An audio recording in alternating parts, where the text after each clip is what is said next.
Hey, Pete. Oh, hey, Val. How's it going? You know what? I'm having a really bad day. What happened? See, what Val's saying when she says, what happened is, tell me a story. And that's actually what this season of Pixar in a Box is all about. To make a movie here at Pixar takes years, but it all starts with a story.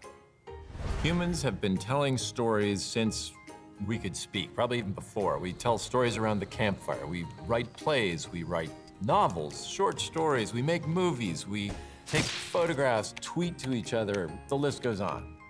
The power of story is that it has an ability to connect with people on an emotional level.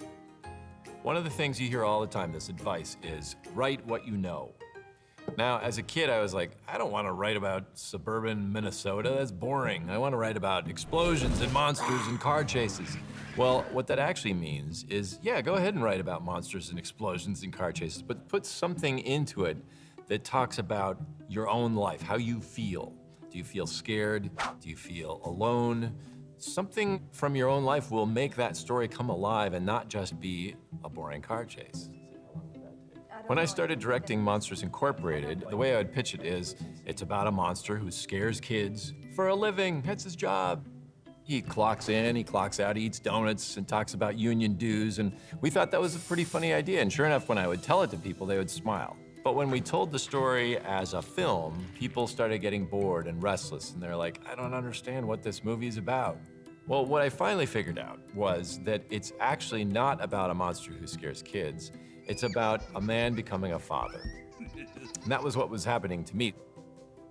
So why write about what you know? Well, it's because probably what happened to you made you feel some particular way.